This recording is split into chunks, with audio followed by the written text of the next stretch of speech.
What's up, guys? Welcome back to the JP and Trav show on the JP and Trav YouTube channel. As always, it's your host with the most, JP. And to my right, I have my esteemed co-host, brother, and friend, Travis J. Davidson, and today known as Horns Down Trav. Trav, how you doing, man? Man, I'm so good. So good. It's been a good week. It's been a fun week. Our boy, former OU Texas quarterback Braden Willis got promoted to the active roster for the 49ers today. Of course, you Texas fans will remember that he's actually a tight end, but he hilarious. was playing quarterback for us in 2022. He got promoted to the active roster today, and Spencer Rattler just got named the starter for this week's game against the Bucks and Baker Mayfield. So, lots of OU players in the NFL news. I know we'll cover that in this part of the pod, because once we start talking to the Texas guys, their guys don't really play on Sundays. So we'll get that over with here. So anyways, but I am going to pour myself. I see Meat's got a little drink going on. I'm going to pour myself up a little Horns Down apple pie from Horns Down Fine Spirits, available all over the state of Oklahoma right now. I think it's in like 54 liquor stores, something like that. But soon to come to the state of Texas. So I need some of that. Yep, absolutely. I mean, the king of trolling other fan bases, at least in a monetary way. I still give the title to Blinken. But well, if you're going to support any Sooner NIL, I will say that I am a big fan of Mr. Skip Johnson and the Oklahoma baseball program. So, hey, Sooners, if you're buying it, anything that you're doing for Sooners NIL, let's do this one. Let's go with the baseball route. Yep. Cheers.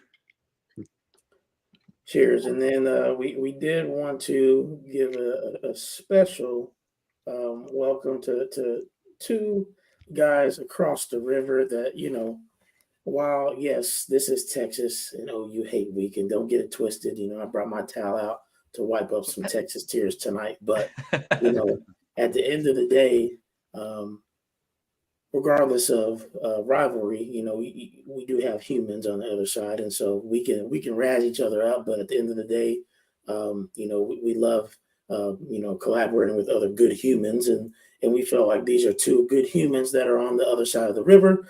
And so, yes, we're going to, go at each other a little bit tonight, but it's all in good rivalry, all in good fun. And so we want to introduce friends of the show, Ghost of Texas and Kyle Umlang. Welcome in, guys. How are you guys doing tonight?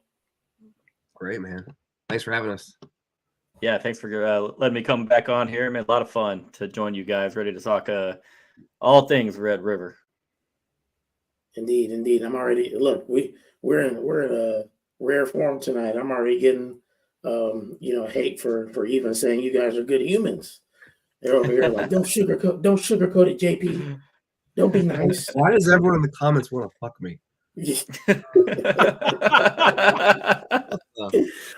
that sultry blurred background you've got.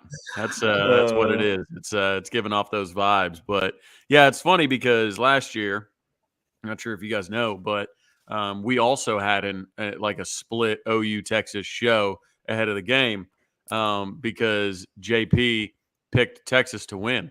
I was obviously representing OU on the show. JP was representing Texas, apparently. I didn't know it until near the end of the pod. So, anyways, it's fun to have all three of you Texas fans here.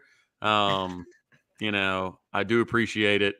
And yeah, thanks for coming on, guys. Making time for us on a big week. Yeah.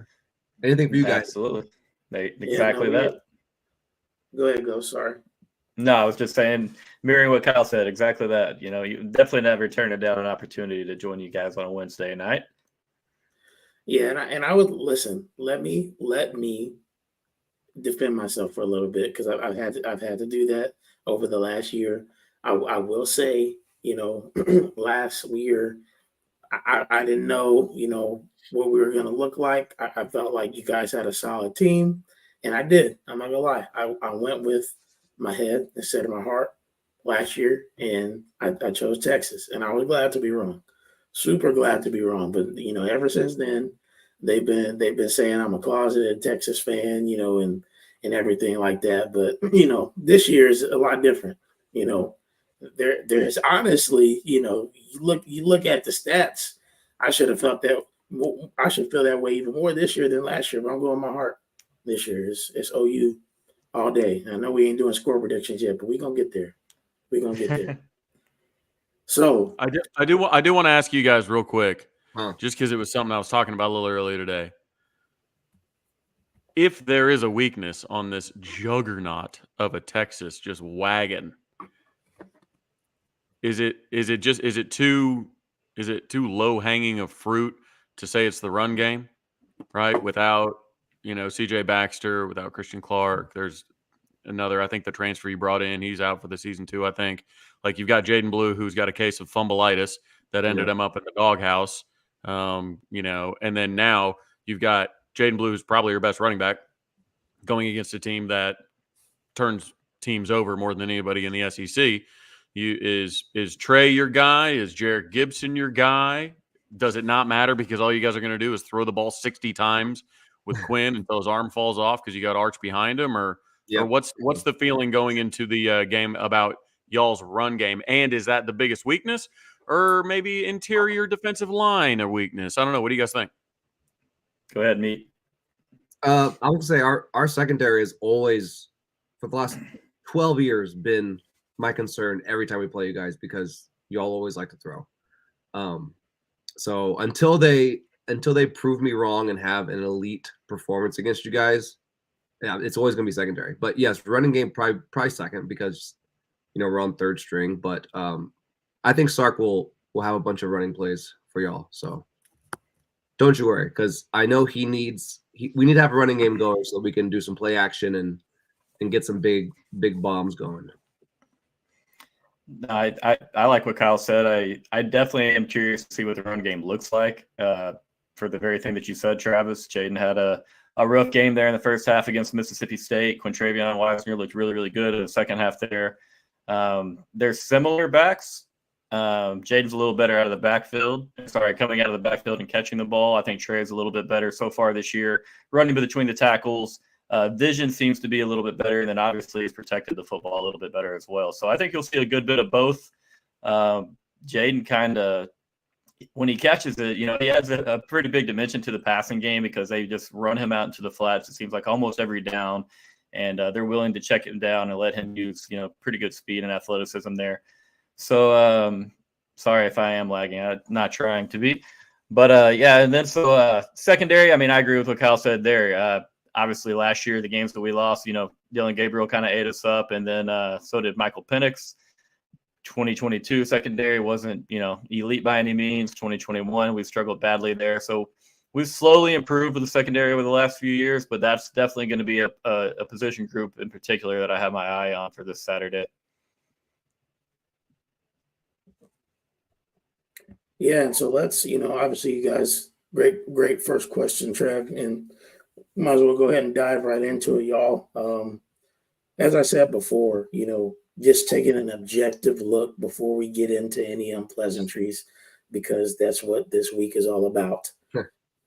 Obviously, Texas is, the number one team in the nation, right now, and they're coming in highly touted. Quinn is coming back from injury, and so that's something to look out for. Certainly, we'll let you guys kind of talk more on your side of it, of what you feel like the keys to the game are once we get there. But offensively and defensively, you guys have statistically been, top 5 teams in the country on both sides of the ball.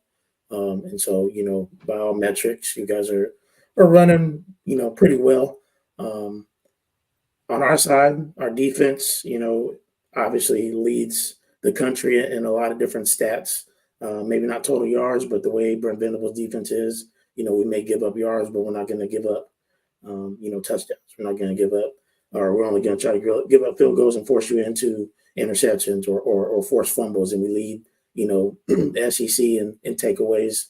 We lead the nation in fumble recoveries. We're, top 3, I believe, in sacks. And so, we're an aggressive defense as well. With some zone coverage on the back end that says, hey, we're going to trust you to make a mistake or make you dink and dunk your way all the way down the field. We've had one or two busts, maybe three this entire year. And those are something to look out for, because when that happens, that's when you see those explosive plays. But generally, we've been able to keep that to a minimum. Now the offense, that's where we statistically are not even close to where you guys are used to Oklahoma being, where we're used to us being. And so it's unfortunate that a lot of people will bring that up as in terms of this game not being maybe what people think they should be, because they feel like the offense is not going to be what it is. And we have our reasons. Jackson Arnold just tied a cinder block around our offensive stats. That's the story I'm going to tell. Because the 6 quarters of Michael Hawkins Jr. has been good. It's crazy to me that the longest pass play of the season was Michael Hawkins Jr. in his first start, which was on the road in the SEC. And then longest run of the season is also Mike Hawkins Jr. first start on the road in the SEC. This wasn't against Temple, right? This wasn't against Tulane or a bad Houston team that he was doing this. This was against an Auburn team that isn't bad. Like, he's like, if they just stop turning the ball over so damn much, like they could be at 4 wins right now. But they're so far behind and holding onto the ball. Going into our week, they were the number 8 team in the country in explosive plays. Like, Hugh Freeze knows how to call offense. Like, they just can't hold on to the ball. So, like, with Hawkins, knock on wood, but he hasn't turned the ball over yet, and he's been responsible for our longest pass play and our longest run play of the season so far. So, when I think of offensive stats, I'm like, just do our per play or per game type stuff on those adjusted to opponent. I think it looks a lot better, because that Tennessee game, when we rushed 34 times for 36 yards, that tanked we won't be able to dig out of that hole. Like, that's like failing 30 hours of classes. Like, you're never going to be able to get that GPA up, buddy. Like, you're just not going to do it. So you tanked it with that performance. It is what it is. But like Sooner Mike says, Michael's just different. He'd be a little different. But I don't know. I just had to add that, because the offensive stats, you got to burn the tape, right? Essentially, yeah. We don't even have. You got one game. All burnt anyway. You said what, Kyle? I said we don't have much tape on them anyway, so it's basically fine to burn it. Right. There's not a lot of tape, and so there's tape on the offensive line. Again, we'll get into that. We've got tape holding together our offensive line. Is that what you mean? That's a fact. Yeah. That's a fact. But hey, I wanted to get into just keys to the game. I think those are the two pieces, guys, what we're going to do tonight. Keys to the game from both sides, and then maybe what you are legitimately worried about from the other side, just to be objective. So let's start with our Texas friends. Sure. Trav and I have started off talking a little bit. So, what are your keys to the game, in your opinion, for the Longhorns to get it done? I was going to say my keys to the game are definitely don't turn the ball over. That's really it. Last year we would have won if we didn't turn the ball over. Not only did we turn the ball over, it was at just bad times. Like, I think it was first play of the game, maybe second play, and it put y'all like right in the red zone with the ball. Can't do that kind of stuff and win this game. So I think the main keys for Texas: don't turn the ball over. If someone's turning the ball over, get them out of the game. Don't give them a second chance. We cannot afford turnovers. I think our offense is great. I think our defense is great. Y'all's defense is great. Y'all's offense is not. I think our offense can score more points on your defense than your offense can score on our defense. So I think just with that simple math right there, I find us winning this thing if we don't turn the ball over. Yeah, that's obviously the big issue with last year's game. You lose a game by 4, lose the turnover battle by 3. Can't do that. Can't turn the ball over. For me, one of the biggest keys I'll be paying attention to is first downs for both Texas on offense and on defense. I think big plays. I mean, how many negative plays did Oklahoma have in this game last year? I mean, it had to be around double digits. And so I think part of Quinn, Texas, and our attack will be trying to have more productive first downs against Oklahoma, which, I mean, you got to credit Venables because he'll throw out a ton of different looks. He'll be aggressive when he feels he needs to. He'll still find some negative plays. It is a good Sooners defense. But for us on defense against Mike Hawkins, a big difference in playing, second down is 5, second down is 6, and there's second and 10, second and 9, et cetera. And so I'll be really, really curious. I think that whoever wins those first downs, more so than not, will have a big leg up in the game. But yeah, like Kyle said, turnovers are going to be, a big key. Both sides can't turn the ball over in this game. And then sneakily, I think we need to do well in the field position battle because I think you guys are going to put a big emphasis on that. Maybe I'm not saying just give up drives just to help field position out, but I think you'll be very conscious of field position in that battle and trying to set up your defense to pin us back, have that Sooner crowd down there on that end a couple times in the game, and hopefully you can get the ball around midfield, the 40-yard line, set up the Sooner offense for a little bit easier of a task against a pretty good Texas defense. Yeah, if it comes down to field position battle, my boy Luke Elzinga is a weapon as a punter. Yes. He's an absolute weapon. And I know you guys probably have it bookmarked, but that video we put out last year where the whole quote came, there's one thing I know, Oklahoma only fears God, Texas fears Oklahoma. Like that video, Luke Elzinga is busting out some dance moves in that video where he had just won the punting job like early last season. And he uncorked a couple in that game.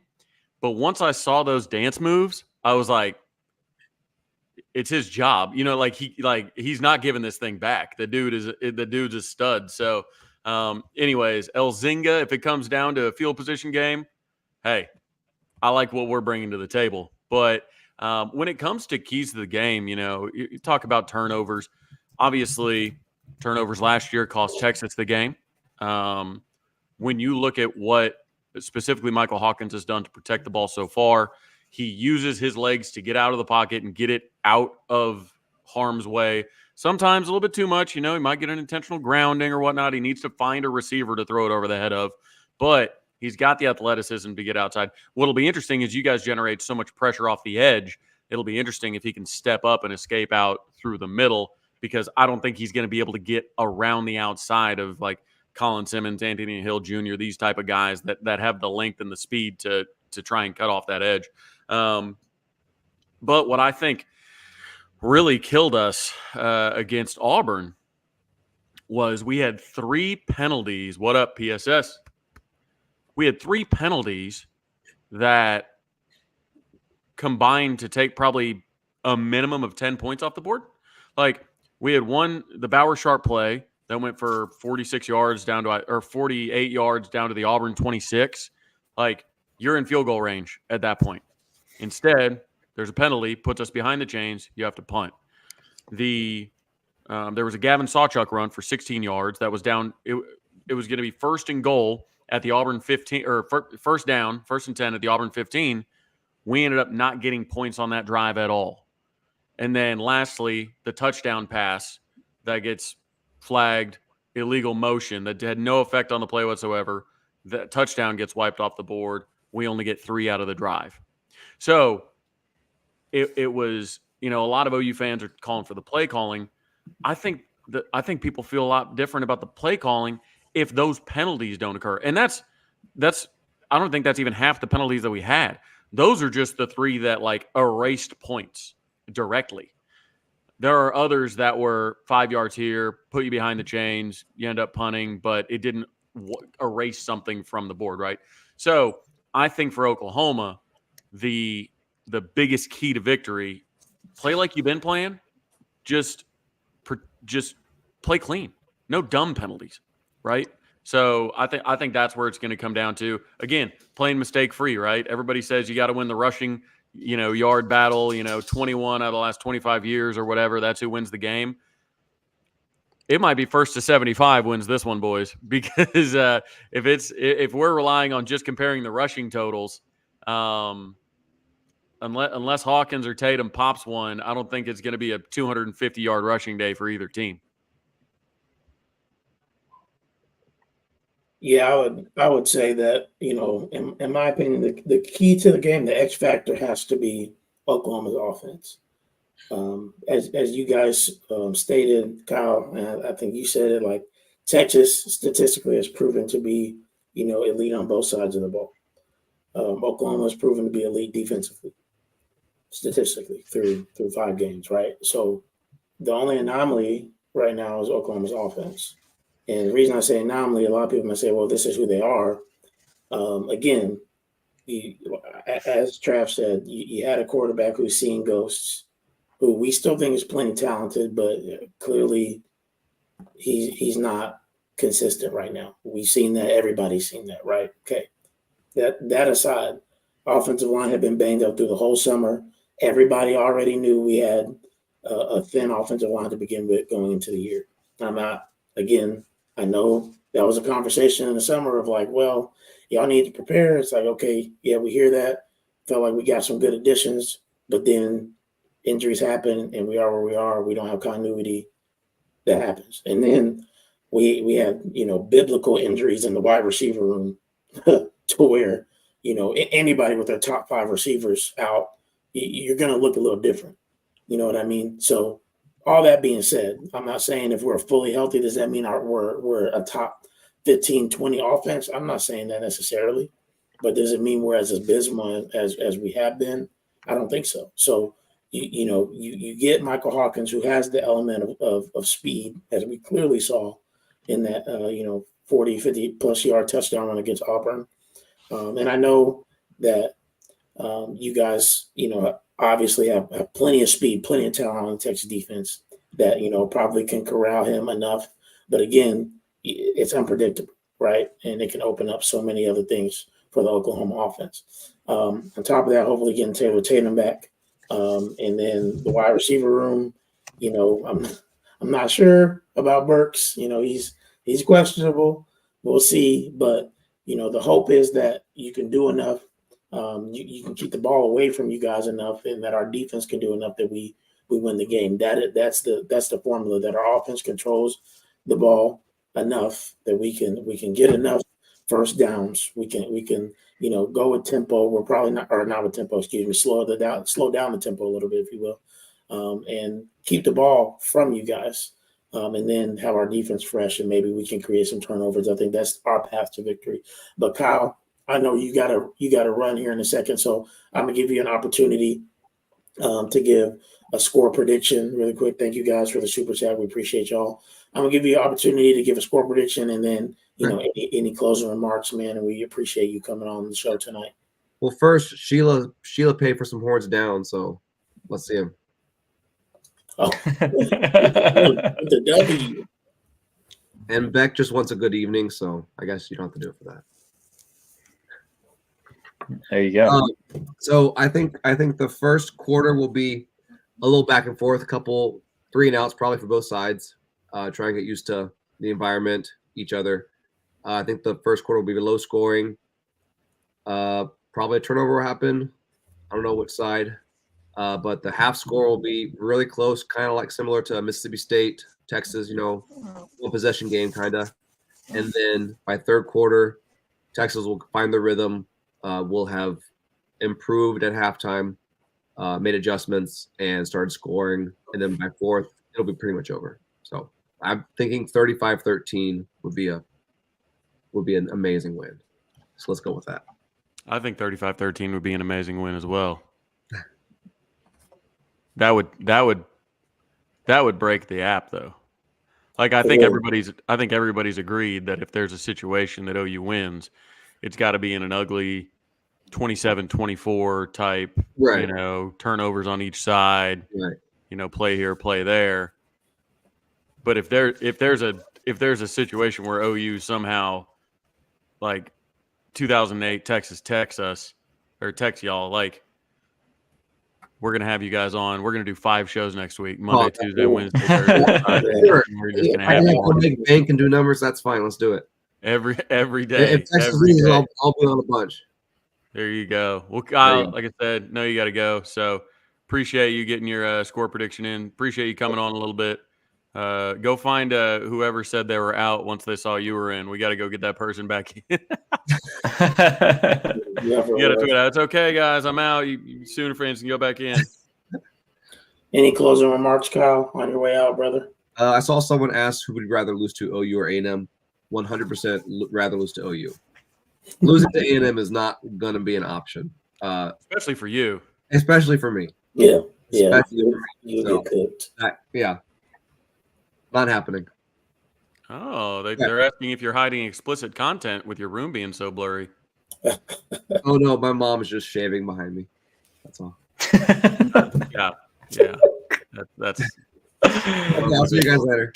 All right, Kyle. Later, Kyle. Yeah. Well, now it feels unfair. Hey, bro, you got me on there with 2 horns and an Aggie. Yeah, you'll be okay.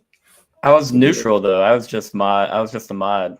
Yeah, weird. So I got a question. I got a question for you two, and I got a question for the chat.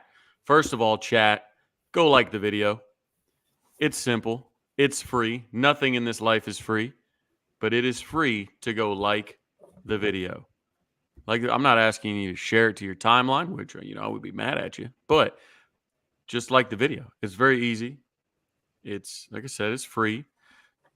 And now we're going to gang up on Ghost. But I want to ask this to you, Ghost, and I want to ask it to you, JP. I really want the chat to answer as well. You can pick one player to add to your team's roster from before. And I'm not saying like you can't pick like Keith Jackson. I'm talking about the current version of them. So, like for OU, you could pick a almost endless Baker number Mayfield. of NFL players. I mean, you don't have as many options, but if you also have a lot less holes to fill. Let's be honest. Like you guys are in much better shape than us right now from an injury and talent standpoint. So, Nash, so glad your dad's surgery went well. Good to see you, brother. So you can pick anybody to add to this roster. JP, Ghost, what do you guys think? I'm going to start. Anybody from the other team, you said, right? No, any OU player ever add to this roster for this game, but it has to be in their current physical state. Okay. Like Billy Sims would probably be a bad pick. Like he'd bring barbecue, but he'd be a bad pick. It's really hard not to want to take Bijan. I mean, I feel like he's probably in pretty good shape right now. Right. But Devondre Sweat, I mean, I don't know if y'all have Dylan Gabriel to help y'all lead the consistent up-tempo offense in this matchup. Plus, I don't think that's the best path to victory for Oklahoma. So I think he'd play better in this matchup than he did last year. It'd have to be one of the two. I'd still probably lean Bijan. Have the bell cow back there. Yeah. CeeDee Lamb getting a lot of early votes. Trent Williams in his current form. Good Lord. That makes up like 3 offensive linemen. You just plop him out there and then just he could take on 2 or 3 blockers at the same time. Kyler, I think, is a great answer because if there's anybody that can make, some chicken salad, that's a guy that can. Baker, obviously, especially with his history in that game. CD, Tanner says any offensive lineman, Creed, Tyler Guyton, name them. Creed or Trent Williams. Mark Andrews, that's a really good answer. Yep, the tight end position would change dramatically if you had Mark Andrews out there. Trent Williams, Trent, CD, Adrian Peterson, even in his current physical shape. I don't know. I would probably say CD, just from the depth that we don't have at the wide receiver position right now. Like I think if you give Mike Hawkins a bona fide receiver like that, there are some things we can maybe do. But That's what I would say. Obviously, Kyler, I think, is a great choice, like you said, because he can single-handedly do some things. It's yet to be seen. We'll see what Mike's legs can do. Obviously, it doesn't seem like he's a Kyler Murray, but he's definitely got some electric legs. So we'll see what he can do. But I think giving him a bona fide receiver, would be able to help alleviate some pressure off of him a little bit. I think, first of all, Ghost, personally, I would have gone with, just based on your current team's makeup, I would go with Sweat for sure. You don't really need any help on offense. Not saying you need help on defense, but it's a pass-heavy offense anyways, and you've got a good enough offensive line where your running backs will do. And I also watched a game in a windstorm with Bijan in the backfield, and Sark made a first-year starter and Quinn throw it 49 times. So even if you had Bijan in the backfield, I'm not sure Sark would still elect to give him the ball over having Quinn throw it all over the yard. So I think Sweat would be the one that I would like to see the least, because I think there's a little bit of room to get going in the middle of that defensive line right now. And if you add Sweat to that edge group and linebacker group that you guys have, that could make for an extremely long day. It still might be an extremely long day, but I think Sweat would be my answer for you guys. Even though I think Bijan is the best player, I think he's the best Texas player in the league. I think he's one of the best Texas players of the last 20 years. But I just don't think, again, I think Sark really likes to throw the ball. So he's still 60-40 run split at his time in Texas. It just doesn't feel that way at times because we throw it for 3 it was series Lincoln straight. Riley. I get it. I get it. Lincoln runs more. I get it. But the game's on the line. He's throwing. But we are throwing. I would go with Creed, just from the importance of the center position. He's the highest paid, center in the league right now for good reason. He gets upfield to the second level. He can block 2 guys at once. The communication along the offensive line changes so dramatically with him in it. Obviously played as a true freshman. Was on that Joe Moore team, and kind of I remember talking to Jordan Kelly, and he was like feeling good about himself. He had beat his guy in practice, and he said he just stopped. He could see the quarterback, and he just stopped, and he looked down, and it was Creed just holding him, and he didn't even realize Creed was engaged with his guy and just reached out and stopped him in his tracks. So, yeah, Creed, I would have Creed back. Nash is saying Sark himself, admittedly a run-first coach. I get it. But I also have seen him not use Bijan as much as he should in the past in games that he lost. So, like, maybe he's saying he's a run-first coach, but I've watched games where to be fair, though, in 2022, the Oklahoma State game up in Stillwater, like Tech was our first conference game. I don't know if you remember that we lost up there. I'm sure you might remember a little bit about that. But they played a style of defense where, I mean, they essentially, like, I don't know if you ever played much at NCAA or Madden, but they essentially ran Engage 8 on every single snap. And we're like, we might give up a couple of busted run fits to Bijan. We know Texas is going to move the ball. They made us very much boom or bust. And Oklahoma State kind of played us the same way. And we didn't have much success in the run game in the second half against Tech up there. We busted a couple in the first half. Didn't really have any success after the first half up in Stillwater either. But yeah, I'm with you. It definitely was weird to see him throw the ball 50 times almost. In 30-mile-an-hour winds. That was the fingernail game. Come on, we get no empathy for the fingernail game on a Sooners podcast? Not. Shocker. I'll show you a fingernail. No.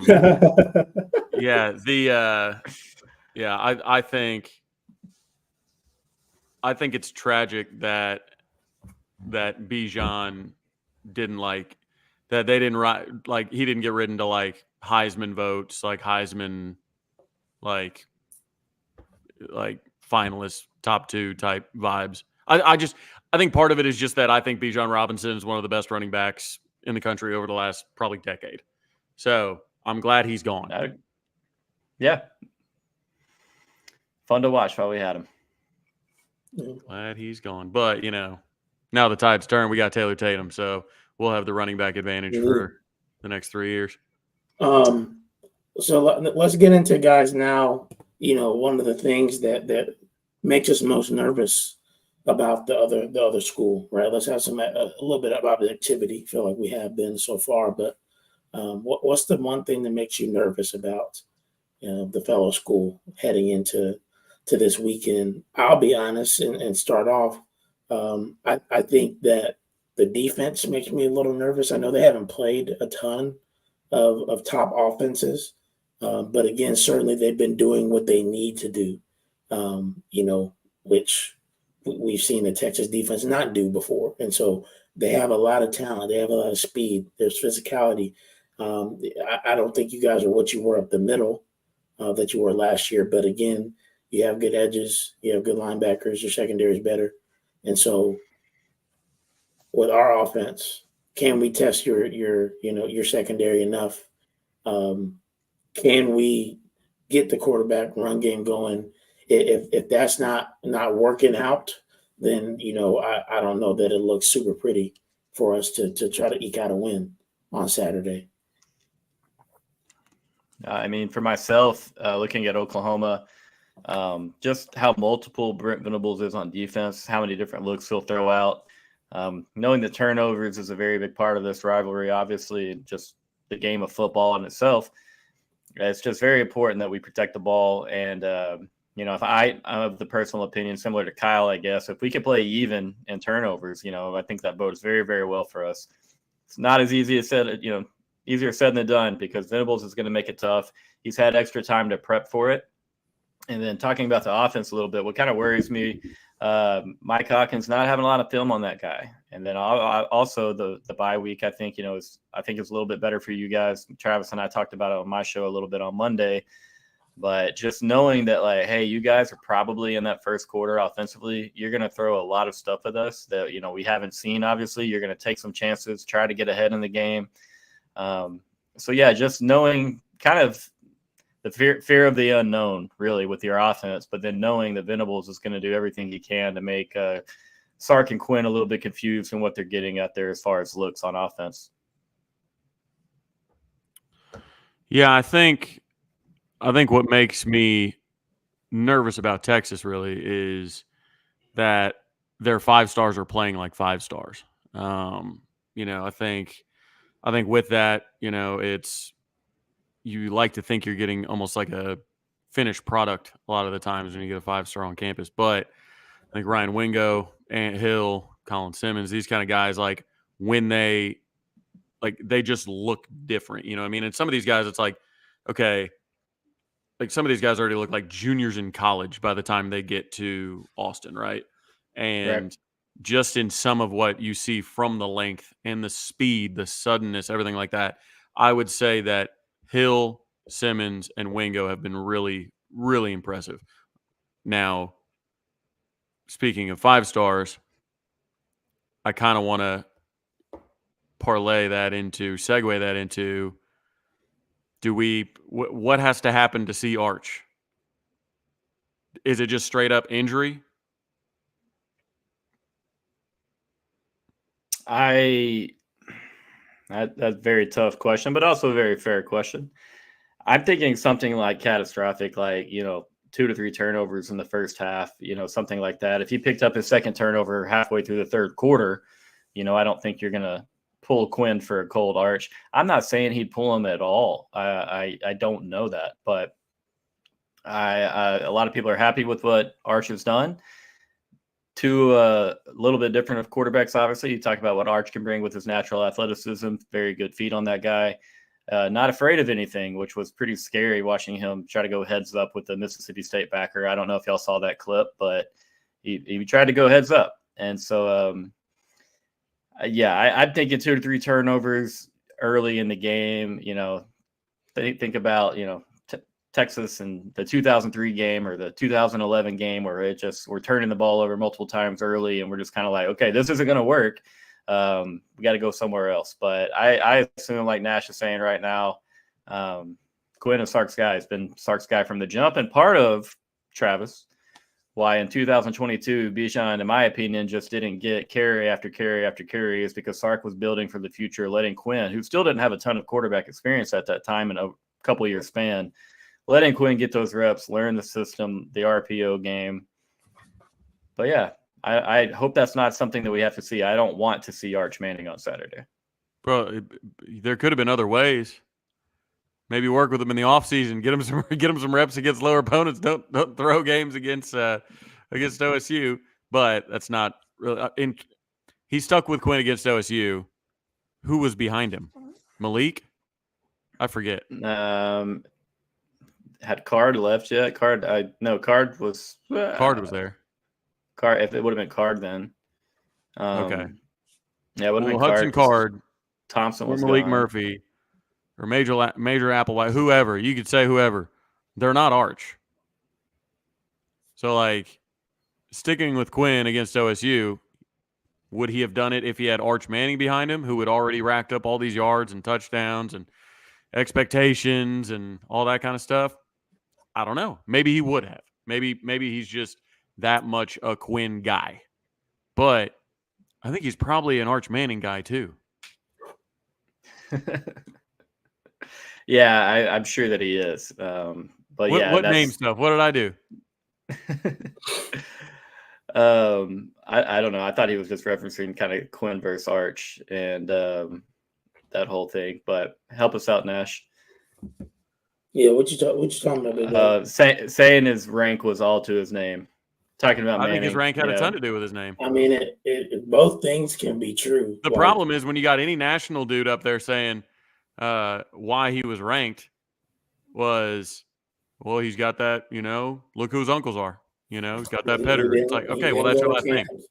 His tape wasn't like elite necessarily. Well, he never jumped off anything because he never went and did anything. He never went to a camp. He never went to a whatever because he was worried that, the hysteria. He's a good player. Is he the perfect player? 5-star, perfect, 1.000? I mean, I don't know. Maybe. But he didn't prove that he was. He's good. And I'm on the record saying that I still always felt like, what was he good enough? Was his tape and everything we saw, did anything justify him being a 1.000? No. I truly still believe that to this day. I think that was because he was a Manning at the time. However, I did say, do I think that he'll be a good quarterback and can be an elite quarterback? Yes, because also his last name is Manning. Like he has all the tools there. He has everything mentally that you would need just in terms of like how he grew up, his uncles. Like there's a very small window he doesn't succeed, and the fact that Sark has a very great reputation for developing quarterbacks. So you have to feel like, yes, he's going to pan out at least decently, if not be very good. But we were talking about the ranking at the time. If you looked at his stats and his tape, that was not a 1.000 quarterback, and we can be factual about that. Yeah, Nash came in to derail the whole live on a OU Texas weekend. Wants to start talking about recruiting, recruiting ratings and whatnot. Jeez. But with the injury being an oblique injury, that's why I think it's possible that, he gets hit the wrong way. It could very quickly turn on hey, it's Arch time, which would be fine. And the question came up earlier, which would I prefer to see, Arch or Quinn? I think they're both good. So I'd probably rather see Arch just from a lack of experience perspective. He brings a different level of dynamic playmaking ability with his feet. But, Quinn, when healthy this year, has looked fantastic. Arch has made a few mistakes. He's been a little reckless, but he's also very talented. So I don't think either one is a total drop-off by any stretch of the imagination. So I don't particularly care. Yeah. either way, you know. Do y'all mind if I address Boomer 129? He's asked a couple questions. I gotta. Yeah, go ahead. Yeah. Okay, Boomer 129. Appreciate you asking a couple questions. We'll go back to your earlier one. JP can put him up cry. on the screen so other people can see him. Yep. Okay. He asked if I would cry somewhere probably 10, 15 comments up. He asked if I would cry if Oklahoma beats Texas, and I think he said the national media hype machine makes excuses for the Longhorns. Travis has heard me say this many, many times, but the Sooners have owned Texas a little bit in my lifetime, brother. Those tears all came out, I think, when I was 10, 11, 12, when y'all won the 5 straight with Bob Stoops and Mac Brown. I've been pretty dang sad, but no tears shed. Second question, I might need to try the jumping out and yelling boo as a pregame ritual because, I mean, y'all have won, 11 out of 15. Switch something up. So maybe I'll do that this Saturday. I will be up there. I hope to run into Travis, but sounds like he's got a pretty busy Friday. So, but yeah, appreciate you being here, Boomer 129. I'm just giving you some hell. I am awake, by the way, sir. He always razzes me too. He's probably gonna say something about how I'm going apple picking on Saturday or something. But let's get into a score prediction, fellas. Let's throw it out there. Obviously, our buddy Kyle, before he left, said 35-13 in favor of the Texas Longhorns, which, that's what a lot of people probably feel like can happen. But Ghost, let's start with you. We'll go to Trav, and I'll finish us off.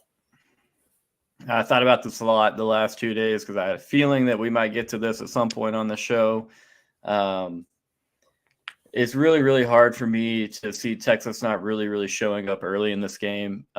Coach Sark and Texas have been really good kind of in the revenge factor games. You go back to 2021, we lost 7 games against those 7 teams. I think we went 5-1 against them in 2022, with the only loss being to Oklahoma State. Thank you for referencing that one earlier, Travis.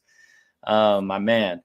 And then 2023, our only losses that we did not revenge were the Washington loss from the Alamo Bowl. So I think Texas shows up pretty early in this game. I don't think it'll be as easy as a lot of Texas fans are wanting to say. I know Nash has had some fun comments about your guys' offense, but with that fear of the unknown, with Michael Hawkins having some extra prep time, I'm sure that the injuries will come into play at some point, but I like Texas showing up early, Oklahoma giving it their all in their first half. I do have Oklahoma covering, okay? I'm going to give you credit there, give you the cover. I'm saying 27-16 Texas. I will let you guys know last year I was all over reading Oklahoma games. I did so well all season.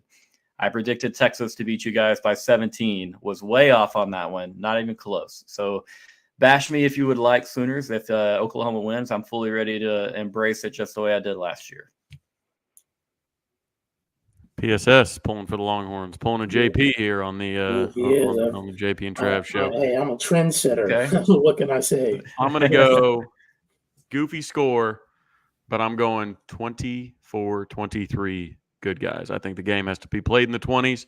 I know there's nobody that believes that anybody can hold Texas into the 20s. I feel like OU creates a couple turnovers. I feel like there's some kicking snafu from Bert Auburn. No, and not my guy Bert.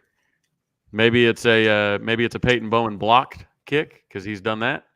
Mm-hmm. Anyways, 24-23. Good guys. 24-23. I like that. PSS says he's got OU scoring over 30.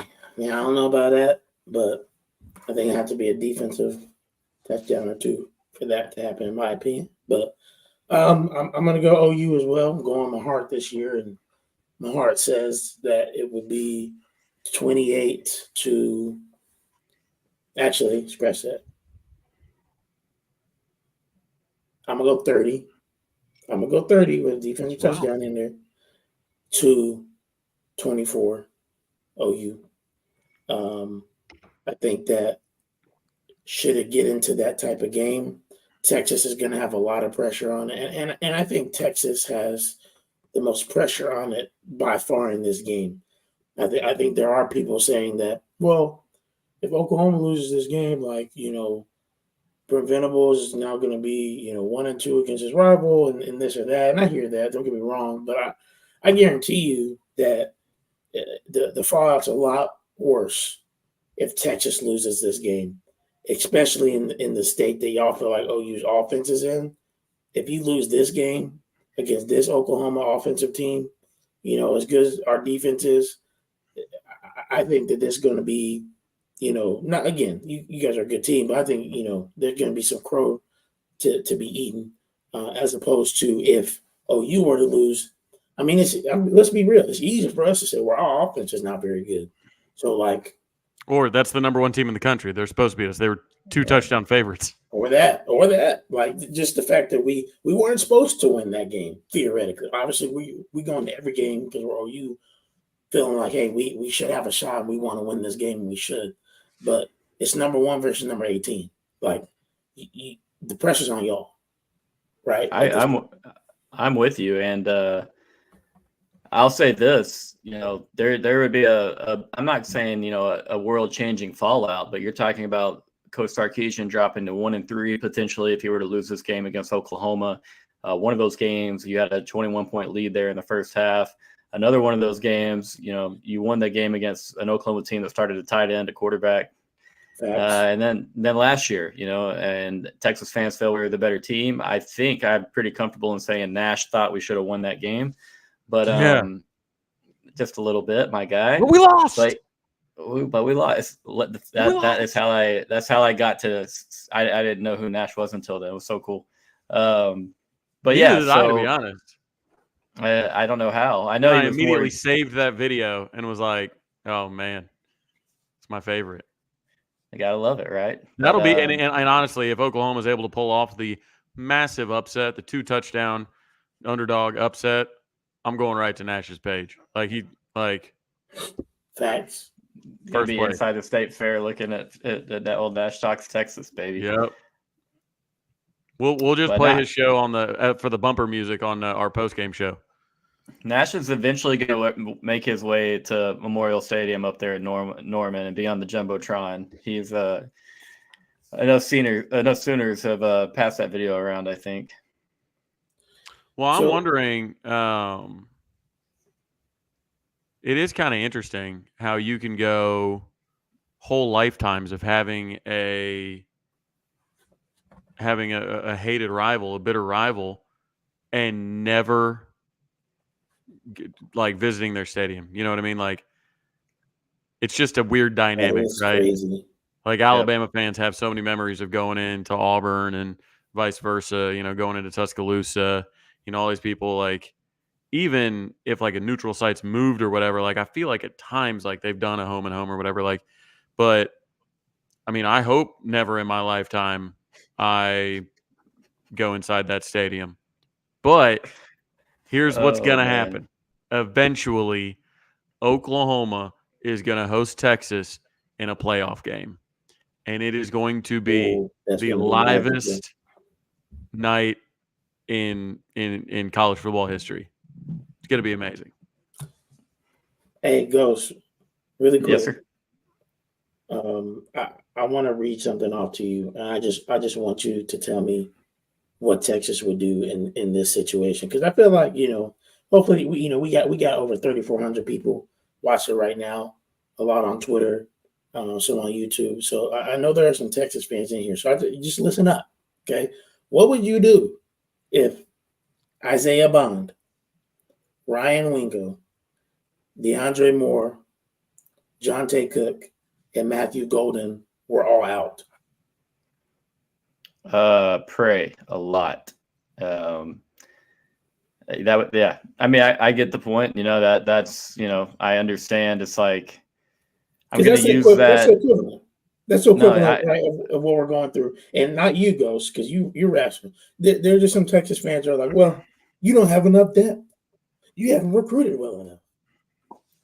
And that's the thing, man. You're talking about 5 wide receivers, and that's hard. And once again, you hate to see Jaden Gibson go down preseason. Hate to see Jalil Farouk early on, which should be a big year for him. And then obviously Andrell went down last year in Red River. And so, I want you guys to be at full strength when play this game, because I know these conversations are possible. And so, like, hey, it's like whatever two teams show up, that's who we have. And we've had so many injuries over the last few years. And like, hey, like, I know there's just a few Sooner fans out there that might have been like, hey, it'd have been a little bit more fun to beat Texas at full strength, or something of that nature. And so it's like, hey, I do have empathy for the injuries.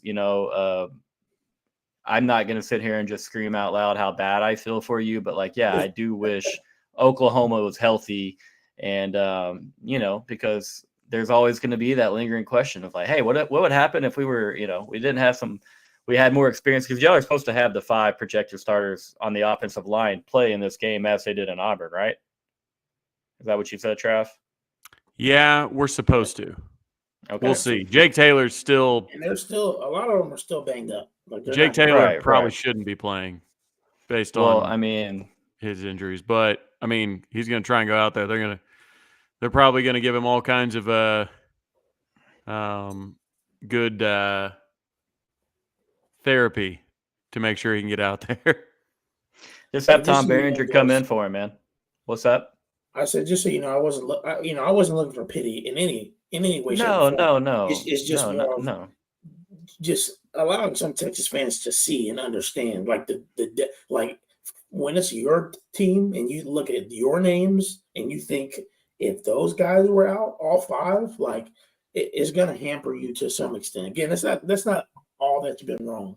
Right. You start obviously thinking like, yeah, obviously we want to win this game. We still can win this game because anything can happen in college football. But yeah, you start to think like, oh, it's going to definitely the path to victory become more narrow. The way it's going to look would be different than if those guys were on the field.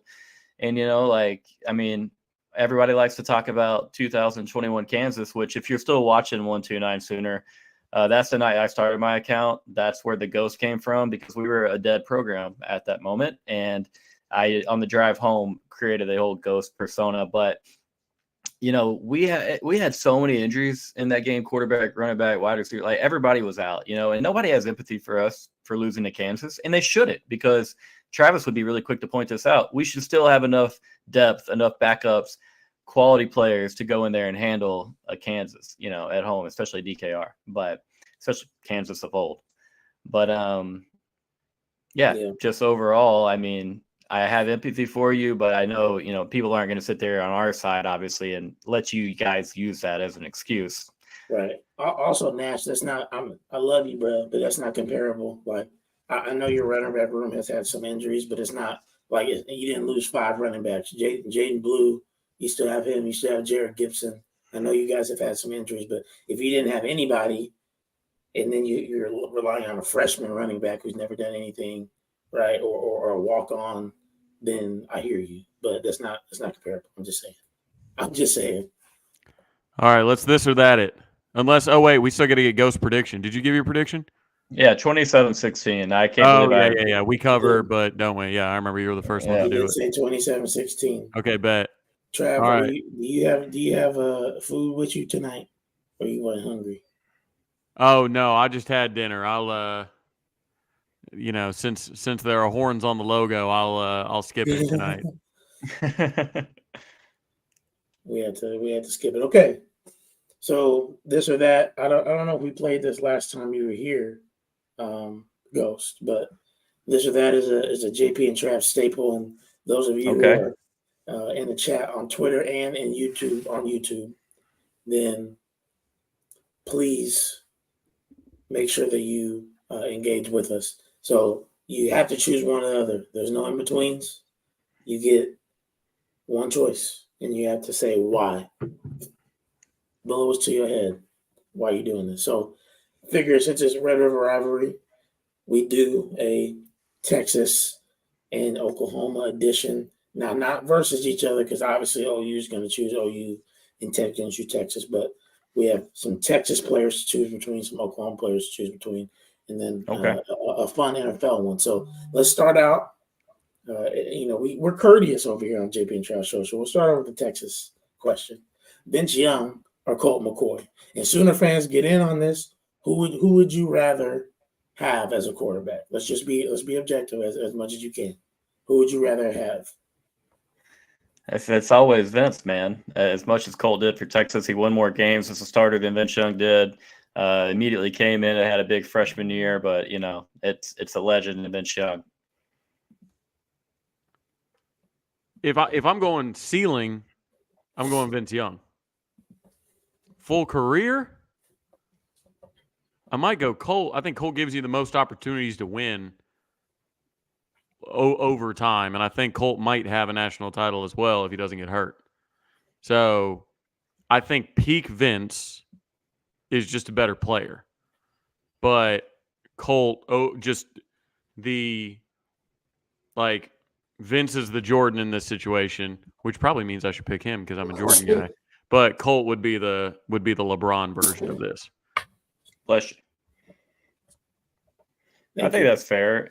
He did say, who would you rather have as your quarterback? I mean, I was just kind of thinking in a one game mindset. But yeah, I mean, Colt. Let's see if we were to roll the dice. If we were to roll the dice and the dice had each side was a different game of Vince Young's career, and the other dice was every side of it had a different game of Colt. I might roll the dice with Colt because just the body of work I felt like was so good. Whereas I think early on, Vince, yeah, he peaked, year 3, big time. But there's a chance, I don't know, who are you taking as a freshman? You know what I mean? Who are you taking fresh out of high school? I might take Colt. I mean, just big time. Yeah, definitely big time different prospects. McCoy had a better offensive line in 2006 when he came in as a freshman. Offense was a little bit different when he came in as a freshman too. They'd move more to the zone read and spread it out a little bit more. Vince was very, very raw as a passer, as you guys saw in 2013. You also saw what he could do with his legs. And so, that's really, really tough, man. That freshman year is the only year for me that it's tough because after Oklahoma game, his sophomore year, he flipped that script pretty quickly, blew up. Right. Just ask your neighbors up there northeast of you in Stillwater about what he did that his sophomore year to those guys. And I was in Stillwater. I watched the first I watched Vince Young in Stillwater because my buddy was a big OSU guy, and I was like, yeah, I'll go up there. And that was when Vince was I felt like he was 10 yards downfield and pumped, and the corner went up, and he ran right by him. That's the next year. That's the crazy part. So they're up on us 35-7 in Austin with 2 minutes to go in the first half in 04. I think that was that. Maybe I wasn't at that game. I was at an OSU, or I was at the Stillwater game. He might have done that. That was 05. Yeah, that was 05. So 05 we outscored them in the second half. What was it? We outscored them 70-0 combined in the 04 second half, 05 second half. But yeah, long story short, I'm going Vince all day. There's no way I can talk myself into Colt, whether we're doing one game or a career. I mean, and I love Colt McCoy with all my heart, but I did love Colt going 3-1 against Oklahoma. That was nice. Yeah, I think if it's a career, it's, in my opinion, it's Colt. I think Vince is he the last quarterback with a winning record against Texas or against Oklahoma? Maybe. Gotta be, right? Well, does Gerard Hurd count? Did he start multiple games? No, we're not. Yeah, I think anybody who played multiple games and has a winning record, I think Colt's the last one that did. So yeah, he's got it. He got to be.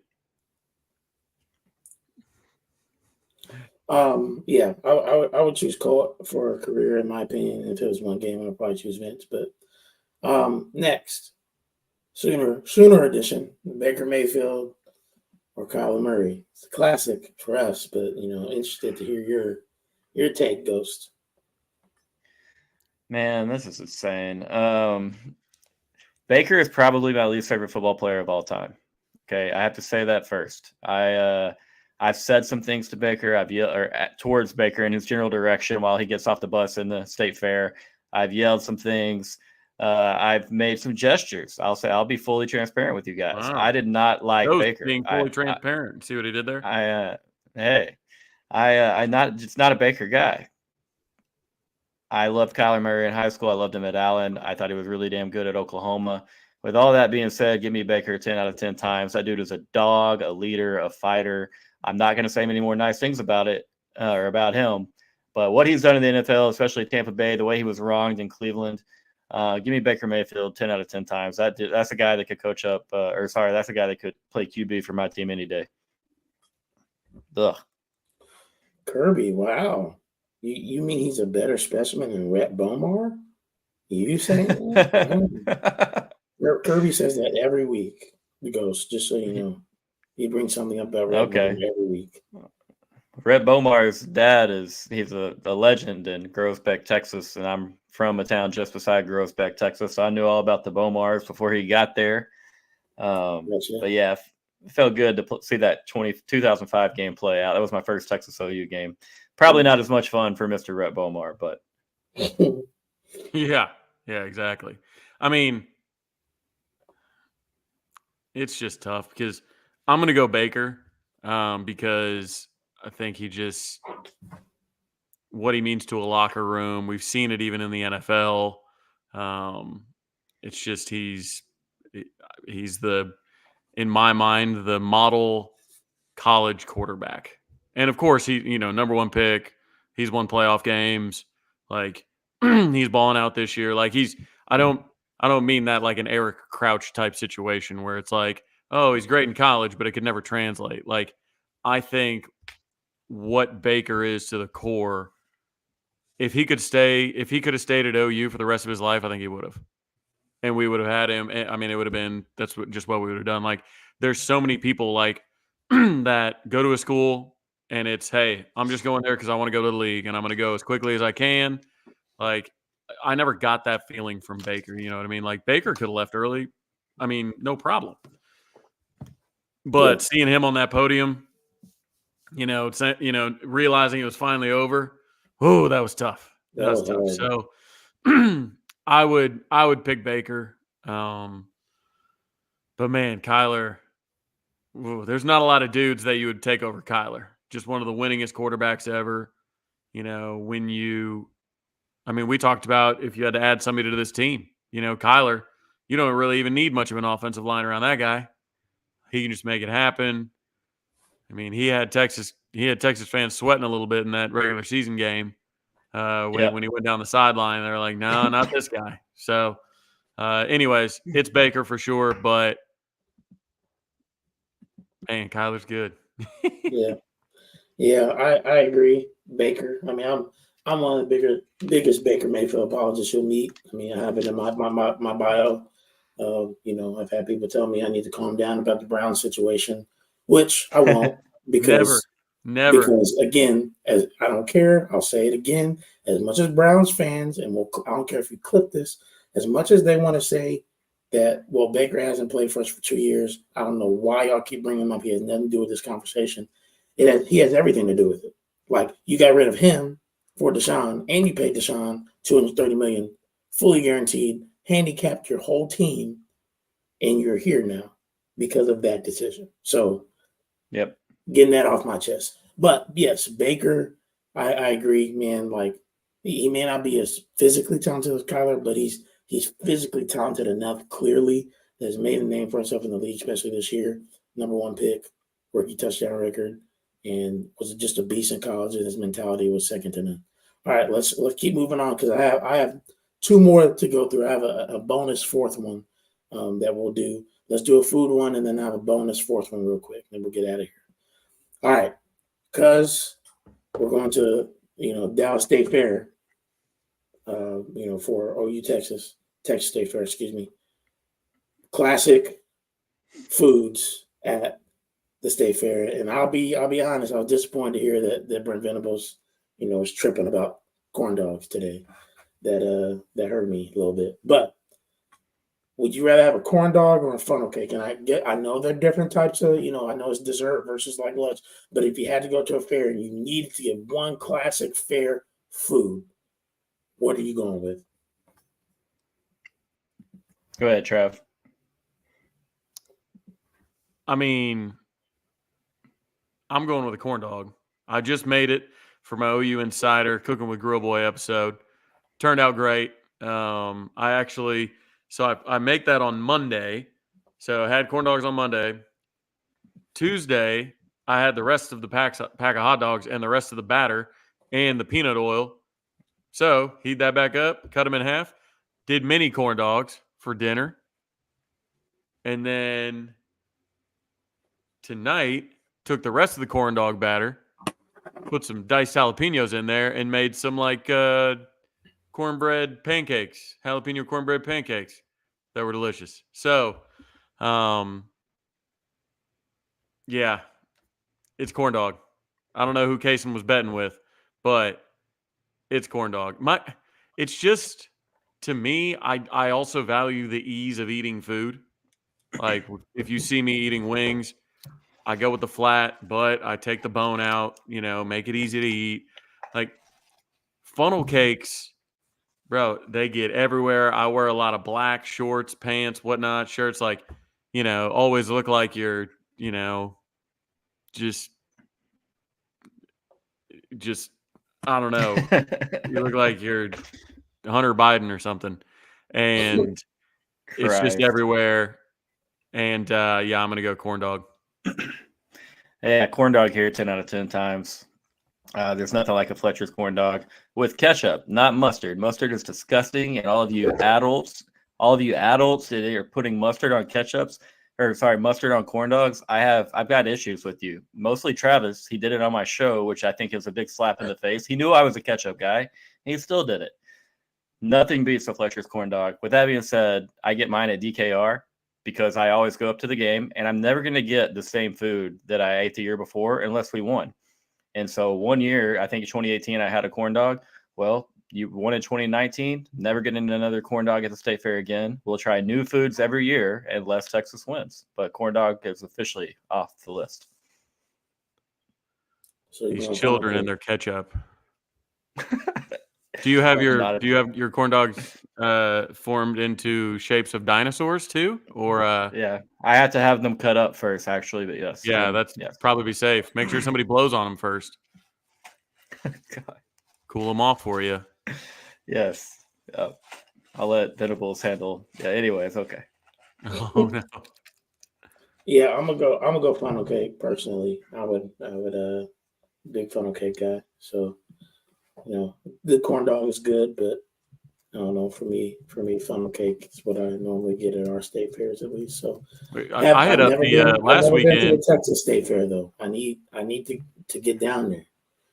Maybe once I stop being an AD, that'll happen. But it's overrated. As a fair, it is. Yeah. I agree. I'm with you. Not a big fair guy. Right.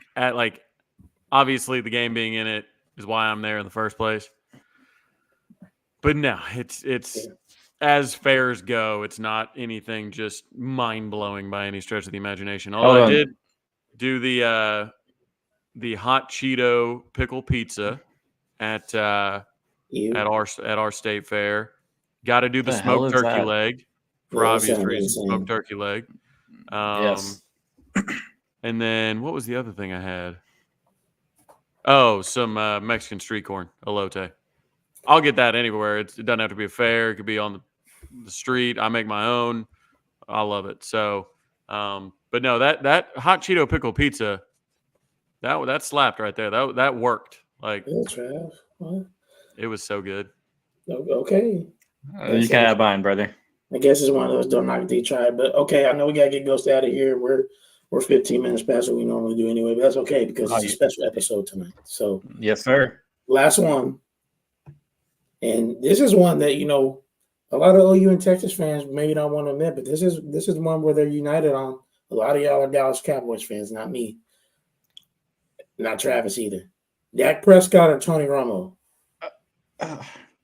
This is harder than the Kyler and Baker question. Like, I like those two guys more than I like these. No, I'm kidding. I'm not a Cowboy guy whatsoever. I will say this. I have a big heart for all of you Cowboy fans. I can't imagine going through that hell every Sunday. But, hey, congrats on a big win in Pittsburgh, finding a way to get that win. That was pretty cool to see them score on fourth down. Can't say neither. You got to choose one. You know this. I think there you go. And since I must do so, I'm going Tony Romo easily. I think that Dak is somewhat holding back Dallas. But once again, I'm not a Cowboy fan. I don't have an NFL team really. So, you can't come at me about any of this. I'll be honest.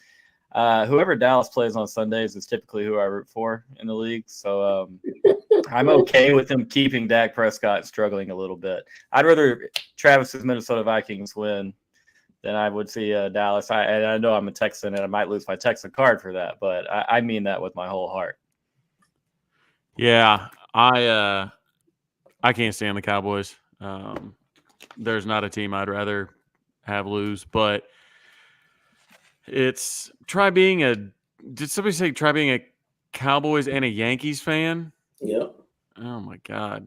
I know there are a lot of those. They're Laker fans too, or LeBron Yeah. stands. They're like, oh, me? Oh yeah, I'm big Alabama Crimson Tide, New York Yankees, Dallas Cowboys, and Los Angeles Lakers fan. It's just what I am. I'm like, That's what I am. I try not to Root for- fan base or fan shame many people, but you have to have some type of tie. Some type of tie. And it can't be, oh, when I was growing up, they were winning all the championships. So that's just I'm just a diehard fan. Never been to the state that they play in, but I'm just, through and through. But I'm going Tony Romo. Dak Prescott's entire lore has been built on them having the best offensive line in football, one of the best offensive lines in like a decade. In 2016, when him and Zeke were rookies, running behind an offensive lineman just covered with all pros. And now they don't have that, and it doesn't go quite as well. It's pretty amazing, huh? Also, Tony Romo, hell of a golfer. I like playing golf. Ghost, you know what's up. So yeah, I'm going Tony Romo. Let's see. Cowboys, Yankees, OU, and Thunder. I'm going Tony Romo too. Yankees fan because of A-Rod. I'm a big Dak guy. I feel like Dak's super overrated. He's gotten 2 major contracts for what? I don't know, but it's okay. Case and bragging about being a 5-year-old bandwagon. Couldn't be me. Let me say this real quick. Since we have a lot of Thunder guests in here, I'm assuming some Thunder guests. Russell Westbrook killed the Thunder more than Kevin Durant did. Right, Travis? He agrees with me. Look at this guy. That's the face that agrees. Russell killed the Thunder. No. That we need to talk about that, okay? I wish I could stay. I hate that I have to go after this. No, Russell killed the Thunder. You're not just going to this goofy Texas fan trying to cling to whatever Kevin Durant love that he has. Be a better teammate. Be more fun to play with. Kevin Durant. Kevin Durant needs to leave to go find a home because he's a man with no home, no country. Nobody wants him. Nobody loves him. He ruined my NBA fandom. And I just destroyed I love that Kevin Durant has no place he can call home. Who's going to retire his jersey? He's one of the greatest players of all time. I'll give him that. But he had a chance to call someplace home. My phone just died and my computer's not really working. What time? Either of you guys have the time by chance? It's 56. So I know you got to run. Don't fall into his trap. Don't fall into his trap. Yeah. No, it almost worked. It did not. So close. It did not. You got to wake up a little bit earlier. I've been thinking for 48 hours about that. It's so close. No. He was going to try and cook us on some, telling us what time it was and that Oklahoma, he was going to come at us, but I'm not going to allow it. I'm not going to allow it. He tried to throw me off with that bummy Kevin Durant, that lonely, sad individual, all the talent in the world, but more insecure than any major athlete. Burner accounts, all this. Oh, don't say mean things about me. No. Kevin Durant, get out of here, man. Go whine on Twitter some more. Ring, 2 rings. Yeah, he better be lucky Steph and Clay and Draymond wouldn't got him for him. Steph carried him. That offense was ran through Durant. Well, it was just so funny because he was like, "Oh, I'm going to go somewhere. I want to really have my own team," and then they're bummy, weird. Bummy. And then they go to another. Oh man, I'll go join this, and they're bummy. Like there's this thing about common denominators. Like Kevin Durant is skinny. Kevon Looney. That's all he is. God, man. All right, well, gentlemen, I really appreciate y'all letting me on so we could talk about Kevin Durant. We could next time we come on or I come on, I need 90 minutes to air this all out. We We can need to go have through that this. conversation. That's okay after the season. I would We love can have it this. all. We can have that conversation. I'm about it. But hey, let's enjoy this weekend, y'all. I know we're going to be rivals forever, and hopefully we're coming back next week, talking about a big dub, and I'm wiping some of Ghost's tears that he might have, from his face. But good luck to you, man. We appreciate you being on. I know you have to go, got another show, but anytime, brother, anytime. Yeah, it means the world to be here with you guys. Both good friends. Longhorns, if you're in here watching, listening, whatever you may be doing, show these guys some love. If you're on Twitter watching, I know these guys just last couple of weeks started airing on Twitter. Follow the link to their YouTube channel, guys, through the profile, through JP's profile. Go like this video, show a lot of love for them. It's fun to talk to these guys. Very grateful they let me on, kick it, take some friendly banter, even if it's about their king, Russell Westbrook. Insane. boys. All right, Appreciate brother.